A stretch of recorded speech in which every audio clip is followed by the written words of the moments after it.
We did it. You did it. You watched all of our recaps for Seeking Brother Husband, and you deserve a big gold star for your Monday. So we'll be printing stupid pins and sending them out. We will not be sending out anything. This is the season finale of Seeking Brother Husband, season 1, and I imagine the only season. Episode 6, My Two Dads. But it was so entertaining and filled with various things. It was interesting to me because nowhere until the very end do they imply that it's a season finale. I wondered if maybe this season got cut short. John thought it was canceled, but it looked like to me it was about as wrapped up as this season was going to get. And it really went out with a whimper, not a bang. Well, I mean, there was a lot of banging, but not anything interesting. So I don't even know if this recap is going to even last 10 minutes. I'm sorry. Someone asked about our dog, so I will update you about our dog. The dog is doing great. We took him to the vet. We have the whole story in last week's 90 Day Fiancé, but he went to the vet. They gave him a diagnosis. We got him on medication. Like within hours, he was doing better. It looks like he'll be treated forever. Our water is also doing well. A lot of people have asked for an update on the well, so we're actually going to do a family vlog. I had to sell a kidney. Yeah. It is our YouTube memorial well, water, because we paid for it with all of our YouTube money this year. So thank you. By watching this, you have contributed to our well, to us having running water. Very, very exciting for us. I was gone all weekend, I can tell you that now, and John looks like this, even more tired than normal, because he was a single father from Thursday to Sunday night.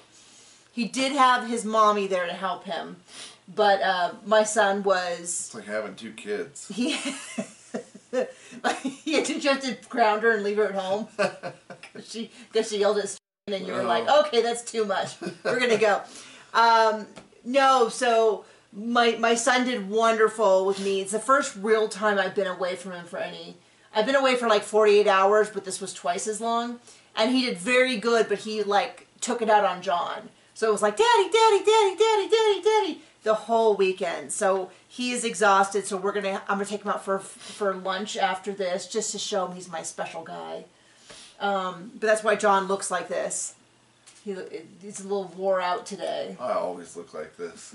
I think you look more tired than normal. I'm pretty tired. You were even more. I had to text him and be like, "Are you mad at me, or are you just low energy?" Because he like wandered. Like we normally do walks in the morning with the dogs, and he just wandered off and left me.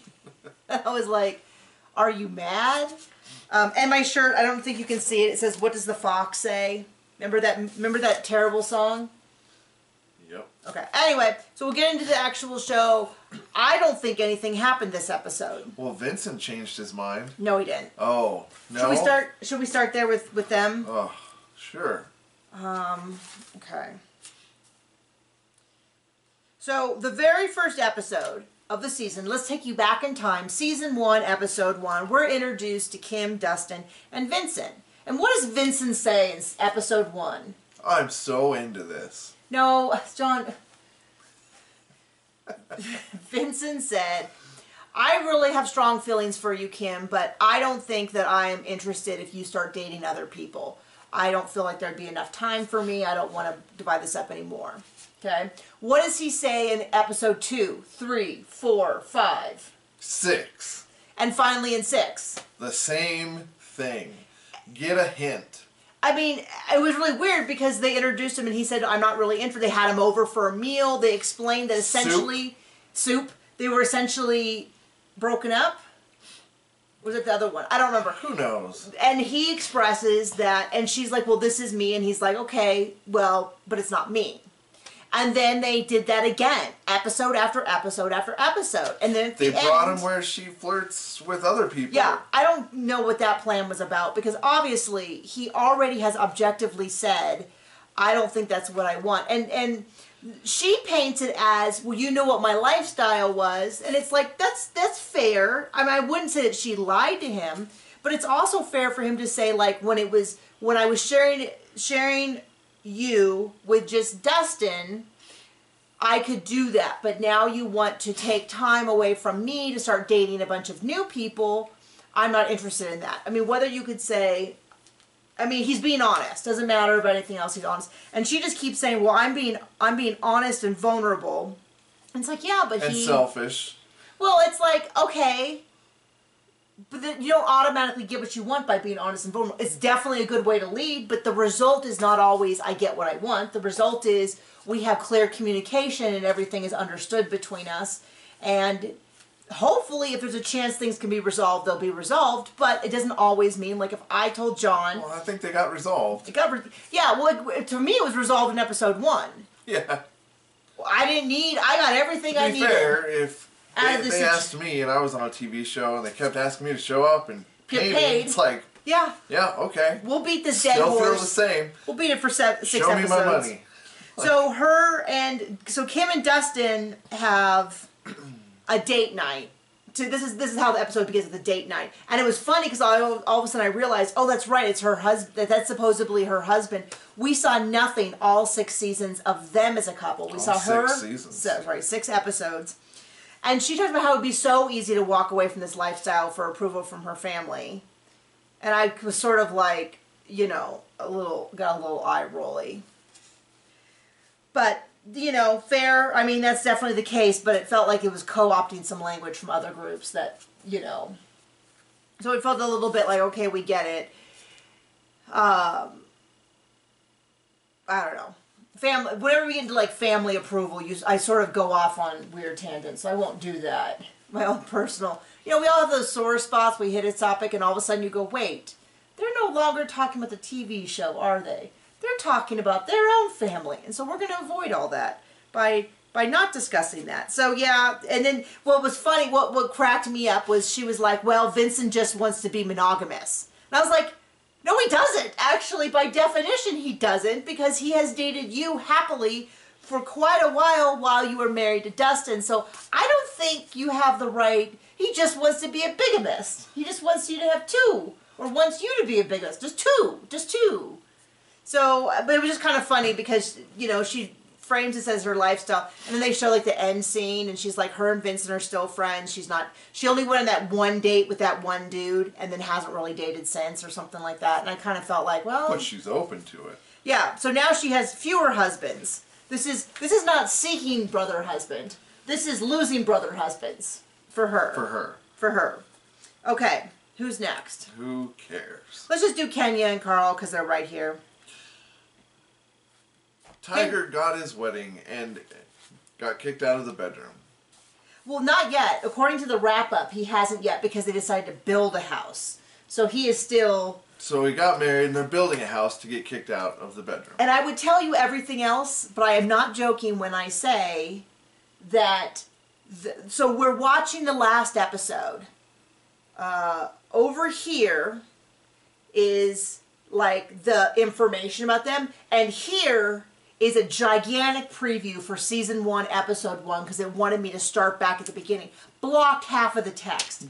So we sort of had to fill in the blank on the last line because there was a huge box filling the whole thing. And then our TV remote, so we couldn't watch it on TV. We had to watch it on the app.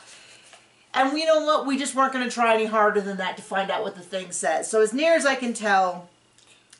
it sounded like she was dating other people. I don't know if David was one of those people. It starts with them taking their kids ice skating. And they're talking about the wedding. And the kids all seem really supportive. But they give me the big energy from Seeking Sister Wife. When they have, like, teenage kids and they want the kids' approval. How old do you think those kids were? I don't have any idea.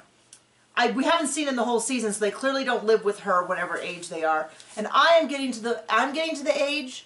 where I'm starting to think that college people are high schoolers, and like... Congratulations on turning 30. No, worse than that. I told John I was at a writers' conference this weekend, and I did a presentation and attended a bunch of great events. And there was this kid there with like a black cowboy hat and a full-length duster and kind of hair to here. And he kind of reminded me of Jim Butcher or Harry Dresden. Or at least that look, and I don't know. So I was walking by. I kept thinking of him as this kid. So I'm walking down the hallway in the morning yesterday before I left, and he's like, "Hi, how are you? You know, good morning." And I'm like, "Good morning." And he's like, so how, you know, how is it going? And I was like, oh, okay, he wants to talk. I had nowhere to be. So I was like, sat down. So I'm like, oh, it's going well. You know, how did you enjoy it? And I'm like thinking I'm encouraging this young kid, encouraging him on his writing career. And at one point he goes, oh, I haven't published anything since college, which was like 10 years ago. And I'm like, he's in his 30s? He's in his 30s. And I was thinking maybe he was like in college, maybe even a little younger. 30s. And I was like, well, that shows how old I am. Like I've clearly moved on to some new age group where everyone is, I'm referring to kids, and they could have kids of their own. Anyway, so I don't know how old her kids were, and if they told us, I didn't listen. There's one at the wedding ceremony. They did the wedding ceremony. There was all of like 8 people there. It was on a beach, I think, with tambourines.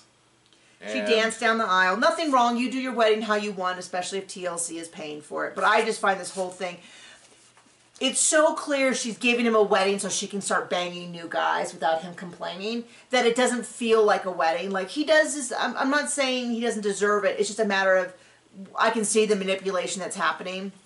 It does say in the wrap-up, though, that they're still together. They're going to build a 3-bedroom house, and that she is dating some other guys. So at least it sounds like they're still in their old place, in which case they're sharing a bedroom unless they put him onto the couch.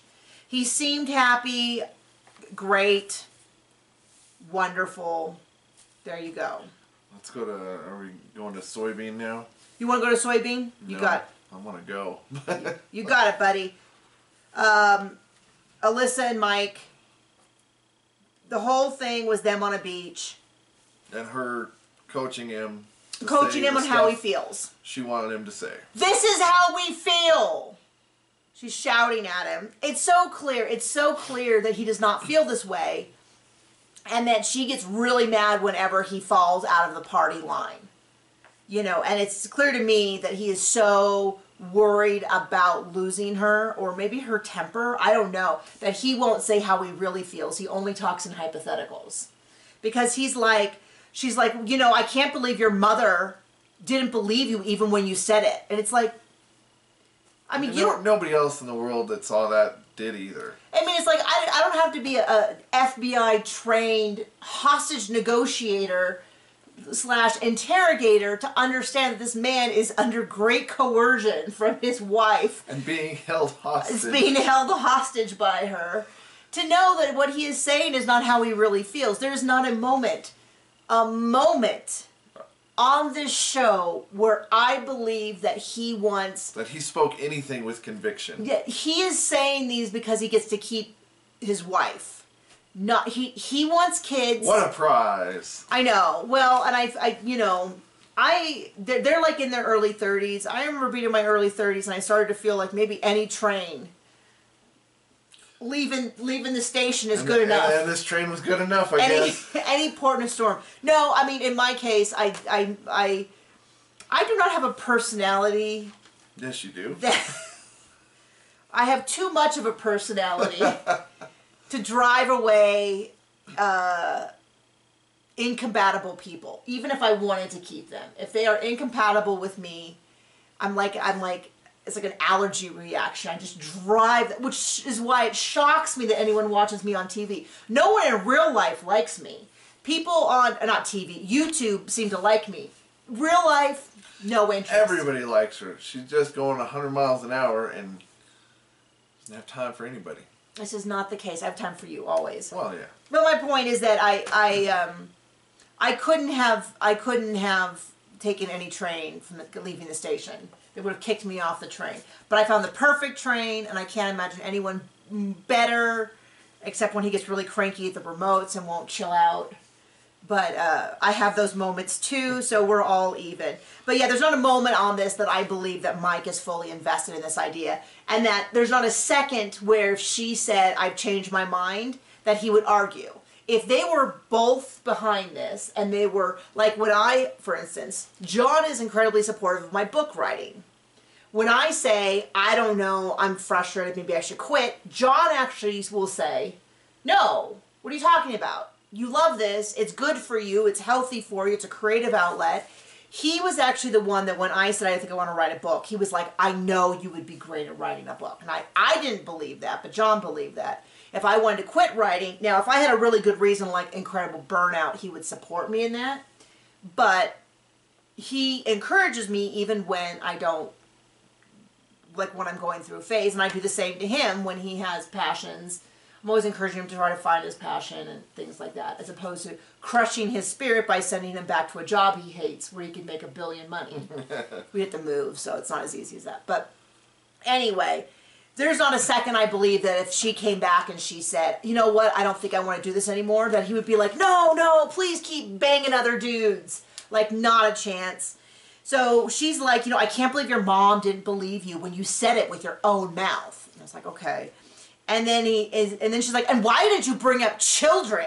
We've discussed this. We don't want children. I don't want children. Now, and I do mean that voice. I mean, that's very accurate. Now, I fully support if you don't want children, don't have children. But I also support if you want children, you can have children.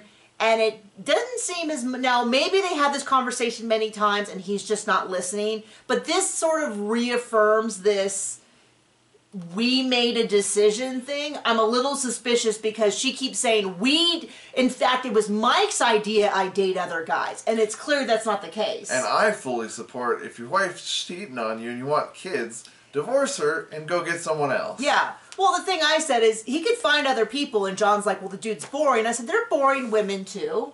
Especially when you get into 30, you start redefining what you want. And you know what? If I had to make a list now of what I would want in a partner, well, like reliable would be super at the high of the list. If I had to pick between... But that's the problem with people who don't assert themselves. They wind up with someone who... asserts for them. Can wind up with someone who just is controlling and cheats and tells them what they think and want. Yeah, so to be fair, I am not... Oh, that was my phone. I was like, why did my chair just suddenly buzz? So my phone was pushed up against it and the whole chair vibrated. I fully support, you don't want children, I'm 1,000% there for you. I support that. I think I said that. I feel like I've given this like soapbox thing, but sometimes people misunderstand me. They're like, how dare you say women have to have children? It's not always the best and the brightest that watch the internets. True. Although our viewers are the best and the brightest. Some of them, and some of them not so much. Sometimes I do get comments that don't seem... It's like, no, we clearly said the opposite of that. Deleted. Yeah. No, that is true that just last week we did that. But I also had, when we watched Family Karma, which I love the show, someone was saying that I I called all Indians, as in people from India, vapid. And I said, it's like, that's not what I said. What I said is most people on these shows are vapid. And I loved that this show wasn't. And they were like, how dare you stereotype that all Indians are vapid? I'm like, that's not even close to what happened. But anyway. I'm sure they have great reading comprehension as well. Yeah. Anyway. I don't know. What's funny is, I'll tell you this story about reviews from books, which is occasionally I get reviews from books that have every name wrong, the story plot wrong, but like just enough right to know that they did in fact read the book. But then they're like, they have the killer wrong, they have all this stuff, and I'm just like, okay. Although I have also gotten reviews for clearly not my book. And they must have misclicked something. But my point being that it's really clear that you see how she handles a confrontation, and you go, okay, I believe even less now that he is fully on board with this. So he keeps saying things like, well, maybe one day, and she's like, no, I don't want children. And he's like, okay, but maybe one day we might change our mind about other things. Like maybe one day we'll change our mind about kids, or maybe one day we'll change our mind about, our lifestyle. Our lifestyle. And she's like, what do you mean by that? And he's like, well, maybe one day we'll want to be monogamous.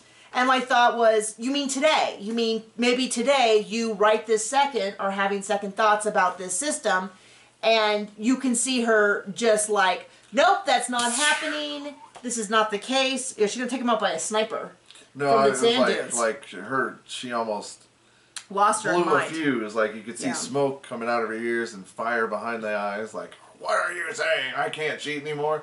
And that's what he would like. Yeah, and he's and she is definitely just overpowering him by sheer force of will. And I hate to say this, I have done that before with boyfriends. Yeah. Just run over them like they were a frog stuck on the road. Was not. I mean, we didn't stay together because it was not healthy, and I would not have wanted to be with them long term. But you know, sometimes you're. And I've been the frog on the road and been run over by other people because you know when how much you like the other person is out of balance with how much they like you. You can definitely kind of get. You would know that feeling, right? Not with you. You know how much you love me. We're both equally stubborn. We are. I am more visually loud, but John is more visually annoying. No, he's very much stuck in his emotions and his feelings. And we can have some real tear down fights over stuff, but you know. In the end, I win. It does not. You have to say that, though. Sometimes. I think, I would imagine that most people who meet us would imagine that I always get my way. And I think I get my way a lot, but I also don't think we're out of alignment. I'm sorry, we're taking a small diversion into, like, couples counseling here. You can think that if you need to. Well, we got the house I wanted. Yeah, and you were right about that one. And I was right about that one. But it wasn't like... It wasn't like he hated this house and loved the other. It was both houses were good, but I just knew this was a better location. And I was definitely right because internet has been a huge issue, and that was even worse. Yeah. I drove by it recently, and it also was like right off the main highway where we're near the main highway, but we're like, I don't have to worry about my baby getting out in like 30 seconds being on the road, or the dogs, or anything like that. Although we do have a dog who runs out to the road, despite our loving care, and it really bums John out. You were wrong about she did not want to get a truck, and I was like, no, we need a truck. Yeah, and John got a truck, and I do like it. 100% we needed it. Well, yes, we did need it, but I was like, I don't want another truck. All we do is drive trucks. We did actually buy me a Subaru, and the mechanic destroyed it, like did something wrong. And I mean, there was probably something wrong before with the cooling system, but it was really wrong after. We got a new radiator, and it did not get fixed, and yeah. And the whole thing died, and we would have loved a Subaru in Colorado is practically required by law. It is the state car. It is a state Colorado. car. Yeah. Anyway, we got off track. Are you ready to do the last couple? There's another. There is another couple. Oh, the pregnant but not. Yeah. So this is another storyline that really went nowhere and was dumb from the very beginning. Much like this show. Well, and what I wondered. Okay, so for reference, she wants to have a baby. Patrick has said, no, I do not want kids because I have raised all of mine and I am done. Valentino, the new boyfriend in Texas, has said, I don't want babies because I'm not ready now. But I could be open to it to keep banging. I could be open to it in the future, but they're not ready. So basically, both of them have said no. They go to an OBGYN, and then she's like, you have to have sex every day. Valentino starts having sex with her every day, and then she's like, I think I might be pregnant. And he looks horrified. Deer in the headlight comes but it's to like, mind. Dude, you have started having sex every day. I never skip a workout. Like they didn't actually say every day. I'm guessing it actually wasn't every day because he didn't say yes. He just was like, well, you know, what anyway. So my thought was at this point in the episode, I thought, then she gets together and she announces she's 3 weeks late. So I'm like, so they probably knew that she was late. And then created this storyline that she wants to have a baby and to talk to everyone so that they did something. Because the only thing that really happened was she broke up with the guy that she started the season with. And then she added this new guy, Valentino. But otherwise, they didn't have any real storyline. But then later on, and so I was like, so did they create this storyline? This is my thing. If she found out she was pregnant, that would make more sense and be a more interesting storyline than her wanting to get pregnant with two guys who said no. Like, nothing ever made sense. How would this happen? But if she just became pregnant, that'd be different. But then we find out she wasn't even pregnant. Watching paint dry would be more rewarding than watching this show. I mean, you know, we watch a lot of TV. We watch TV that is trashy, by definition, or guilty pleasure. Although, much like Dave Grohl said, I'm not going to feel guilty about the things that give me pleasure. So he just, if you enjoy pop music, whatever.